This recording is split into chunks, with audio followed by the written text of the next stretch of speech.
Hey, it's me, your spiritual coach, Kaisa Koskinen. This time I want to talk about having faith on your journey. Because when life starts to give us curveballs, gives us difficult situations, it's so easy to start losing faith. Get into that feeling of, oh yeah, I'm not gonna, this time I'm not gonna make this, and like this time my life is not gonna be okay.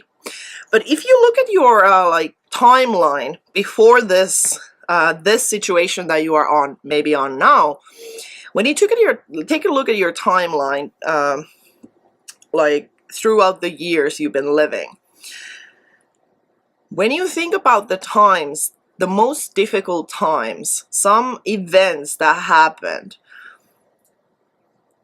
did you make it? Are you watching this video? So you made it. You made it to the other side. And actually, you were like, if you look at those events now, you will also be able to see why did you go through that experience? What did you learn from it? What did it teach you? And in my world, that's why we face difficulties. Because if life would always be like rainbows and love and just fun and enjoyment, we would never learn anything. And we did not come here on planet Earth just to, laugh for 75 years. Because struggles are the ones that makes us grow. So instead of looking at those events as a curse, why not start looking at them as a blessing? Like, how amazing that I have had all these difficult experiences in my life. And how amazing am I that I have actually been able to pull myself through them. So you should be super, super proud of yourself. I have a small story about my background. Like, I studied in university. I studied business, and after the first year of studying, I had this crazy dream that I also want to get into law school, that I want to do like double degree thing, like be in like a business slash law woman. So after the first year, because in Finland you have to study really hard for the exams, and then the ones who have the best answers will get in, like who have studied the books well enough, they will get into the university. So I decided to, okay, I'm going to read all these 5 books and just study them cover from cover and know everything in the exam.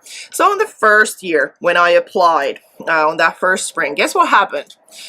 My back got completely jammed out of nowhere. Just me coming out of from running and doing some stretching, and then that happened. So I ended up being in a bed rest for 2.5 months. So I did not make it that year. So then second time comes in, like this another year that I'm like, okay, I'm gonna do this. I'm gonna get into law school this year. So I'm working in multiple jobs and studying full time and also, studying for the law entrance exam. So what ended up happening on that second time I applied, I got like in this severe condition, like severe and severe, but in a way it was severe for me, that I got a complete burnout, like full-on burnout. And how did my body react? It started to give me like my heart was racing too fast, and I could just like comb my hair, come out of the shower and comb my hair, and then be so stressed about combing my hair, that my heart would start racing like and then I had to take a pill to slow it down, and that went on like 3 months. It's like, I'm laughing about it now because it happened over 10 years ago, and obviously the situation I was in and the condition that I had, it passed. But yeah, like it was just like universe telling me that, girl, you are not supposed to go into law school because you are not that type of girl who would enjoy that.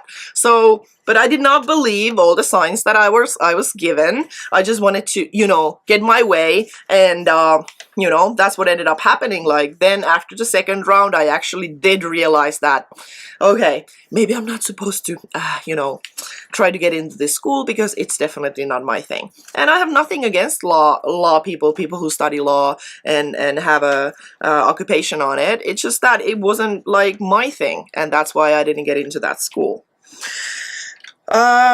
So when you look at your timeline, and you see all these events, just like I told you about this law school thing, you see like how these different events actually have molded and guided you into different direction, or you have had some amazing personal growth because of them. And so if you look at the situation you're now, and maybe you have something difficult going on in your life right now, or maybe not right now, but you know, life will give us curveballs also in the future, just like it has in the past. What if it's just one lesson, just one learning experience you can go through? So that's one way to look at them. And most of the time we take life so seriously, like our life is so serious, and all these things that happen are so serious, like, oh my goodness, oh my god, you know, you cannot believe what's happening in my life. You know, we make such a big deal out of these things. And next time you find yourself in this kind of mind loop, you can ask yourself that, could I loosen up a little bit? Could I take myself like a step back? Could I look at my situation like objectively, and just like surrender and enjoy the ride instead of try to force my way in it? Because we don't always know what's best for us. Like, we have to have that faith that whatever is happening, it is perfect for our life. And when you think about faith, because the topic of this video is faith, that faith really is all that humanity has. Because all we can do is hope and dream that tomorrow and future years will be better than what they are now, and that they will turn out in the best possible way. So we have to take our mind to the past, when we, like, all those events that actually we did pull ourselves through them and we did make it. So if you could bring that into the current moment, that same kind of faith and the same kind of like evidence that you have made it so many times before, that you will be able to pull yourself through this one as well. So that's my best tip, that bring that faith into your current situation and stop stressing, because you know that whatever happens will end up being perfect. Have an amazing day.